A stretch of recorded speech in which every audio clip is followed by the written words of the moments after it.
खुलुमबाय बेयो बड'लेण्ड इंखं टेलिभिजन दिनै 6 जानुवारि 2021 बुधबारखालि सानसेनि बरादखौ नोंथांमोननि खाथियाव लाबोदों आं सदानन्द दैमारिया।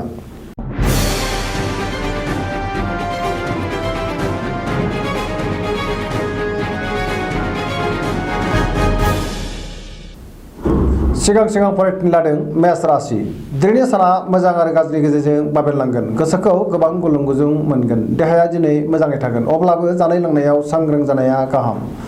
रांखावरियाव मोजांद्राय नङा नाङा फाङा खरसाया बांगोन बेफार फालांगियाव बारा मोजां नङा मोननो गोनां धोनखौबो दिनै मोननो गोब्राब जागोन गोबां खामानियाव मुखुब थानांगोन मावनो लानाय खामानिखौ मावफुंनो हायैनि गोसोखौ जोबोर गुलाय गुजाय आरो उसुखुथु मोनगोन न'खराव अनलायनाय फैगोन गुबुनजों बारा मोजां सोमोन्दो लाखिनो हानाय नङा अदेबानि न'खरनि बिमा बिफाजों मोजां सोमोन्दो लाखिनो हागोन लोगोफोरनि हेफाजाब मोननाय नङा गोसोनि साननायफोरा टेबार नांगोन लाइमोनफोरनि गोसोआ दिनै जोबोर रमान्टिक जागोन फरायसाफ्रा फरायनायाव गोसो दुंखांगोन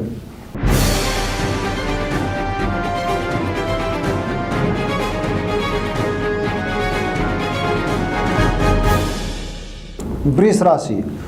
दिनैनि साना बारा मोजां नङा गोसोखौ जोबोर गुलाय गुजाय मोनगोन मावनो लानाय खामानिखौ मावफुंनो गोब्राब जागोन समाजाव मान मोनगोन रांखावरियाव बारा मोजां नङा नाङा फाङा खरसाया बांगोन बेफार फालांगियावबो खहा जानायनि सम्भाबना दङ न'खराव बिसि फिसायनि गेजेराव अनलायनाय फैगोन देहाया दिनै मोजाङै थागोन अब्लाबो जानाय लोंनायाव सांग्रां जानाया गाहाम बबेबा गोरोन्थिनि थाखाय गोसोखौ जोबोर उसुखुथु मोनगोन आरो उनदाहा फैगोन गुबुननि हेफाजाब मोननाय नङा फरायसाफ्रा फरायनायाव गोसो जनाय नङा जेबो गोदान हाबायाव आखाइ होथ'यैआनो गाहाम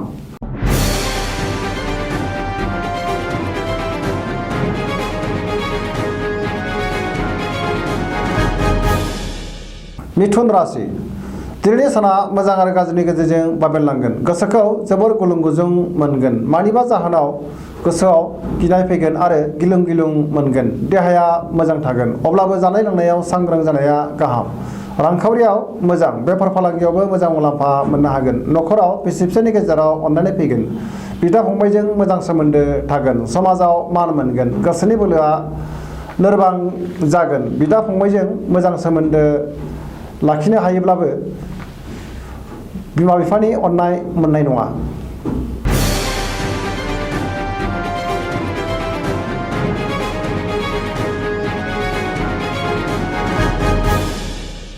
कर्कट राशि दिनैनि साना बारा मोजां नङा गोसोखौ जोबोर उसुखुथु मोनगोन सुथुरा बांगोन सोरबाया नोंखौ गाज्रिजों नायखोमानो हागौ मावनो लानाय खामानिखौ खुनुरुखुमै मावफुंनो हागोन रांखावरियाव मोजां बेफार फालांगियावबो मोजां देहाया दिनै मोजाङै थागोन गुबुननि हेफाजाब मोननाय नङा सांग्रां जानाया गाहाम न'खराव बिसि फिसायनि गेजेराव अनलायनाय फैगोन बिदा फंबायनि हेफाजाब मोननाय नङा समाजाव मान मोनगोन लाइमोनफोरनि गोसोआ जोबोर रमान्टिक जागोन फरायसाफ्रा फरायनायाव गोसो दुंगोन आरो मोजां फिथाइ मोननो हागोन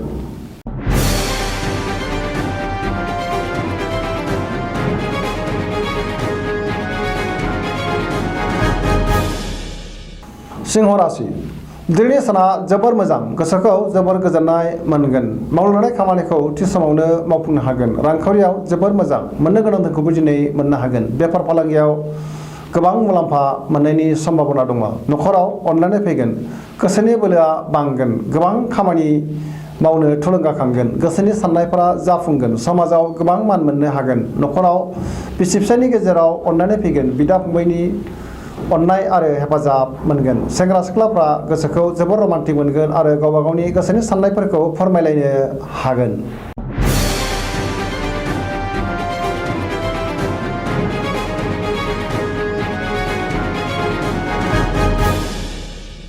कन्या राशि दिनैनि साना जोबोर मोजां गोसोखौ जोबोर गोजोननाय मोनगोन समाजाव दिनै गोबां मान मोनगोन गुबुनजों बाख्नाय जानानै गोसोखौ बांसिन गोजोननाय मोनगोन गुबुननि गोसोखौ गोरलैयैनो बोनो हागोन बहानिफ्रायबा हरखाबै मोजां खौरां मोनगोन रांखावरियाव जोबोर मोजां बेफार फालांगियाव मोजां मुलाम्फा मोनगोन देहाया दिनै मोजाङै थागोन अब्लाबो जानाय लोंनायाव सांग्रां जानाया गाहाम न'खराव बिसि फिसायनि गेजेराव अनलायनाय फैगोन गोबां खामानिखौ मावफुंनो हागोन जायखि खामानिखौ मावा मानो मोजाङैनो मावफुंनो हागोन आरो गोसोनि साननायफोरा जाफुंजोबगोन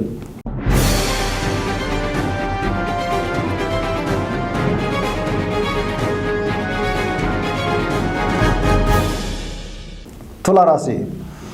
दिनैनि साना जोबोर मोजां गोसोखौ जोबोर गोजोननाय मोनगोन गोसोनि साननायफोरा जाफुंगोन मावनो लानाय खामानिखौ थि समावनो मावफुंनो हागोन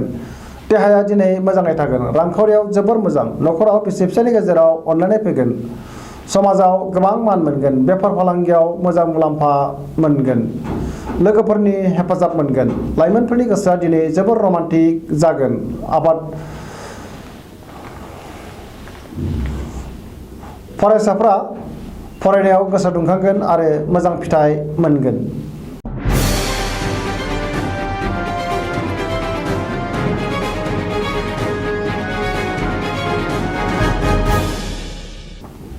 वृश्चिक राशि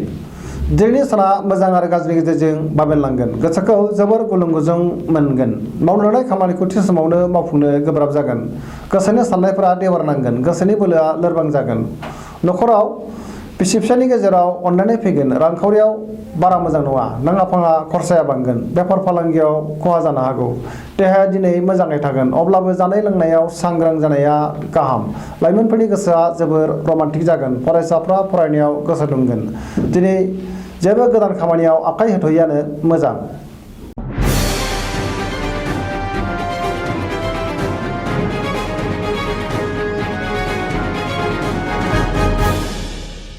धनु राशि दिनैनि साना जोबोर मोजां गोसोखौ जोबोर गोजोननाय मोनगोन मावनो लानाय खामानिखौ थि समावनो मावफुंनो हागोन गोसोनि साननाया जाफुंगोन रांखावरियाव जोबोर मोजां बेफार फालांगियावबो मोजां मुलाम्फा मोनगोन समाजाव दिनै गोबां मान मोनगोन देहाया दिनै मोजाङै थागोन जायखि खामानिखौनो मावा मानो देरहासार जागोन नखराव बिसि फिसायनि गेजेराव अनलायनाय फैगोन बिदा फंबायजों मोजां सोमोन्दो लाखिनो हागोन समाजाव बयजोंबो अनजागोन आरो मान मोननो हागोन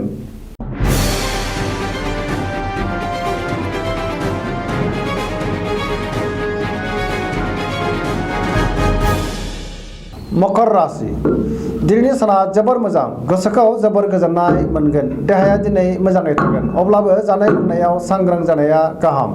रांखावरियाव जोबोर मोजां मोननो गोनां धनखौ दिनै मोननो हागोन बेफार फालांगियाव मोजां मुलाम्फा मोनगोन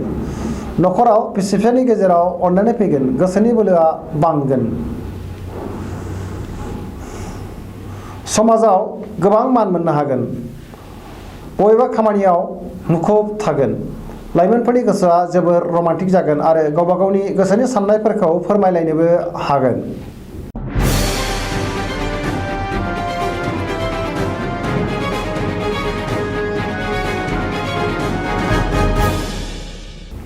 कुम्भ राशि दिनैनि साना बारा मोजां नङा गोसोखौ जोबोर गुलुं गुजुं मोनगोन गोबां गोरोन्थि मावफ्लांनानै मानिबा खारनाव लाजिनांनो हागौ मानहानि जानोबो हागौ मावनो लानाय खामानिखौ थि समाव मावफुंनो गोब्राब जागोन रांखावरियाव मोजां बेफार फालांगियावबो मोजां होनजायो देहाया मोजाङै थागोन नखराव एना एनि फैनो हागौ सांग्रां जानाया गाहाम अदेबानि बिमा बिफानि अननाय आरो बोर मोनगोन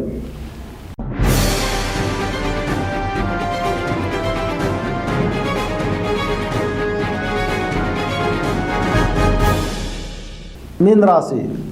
दिनैनि साना जोबोर मोजां गोसोखौ जोबोर गोजोननाय मोनगोन सोरबा गोजाम लोगोजों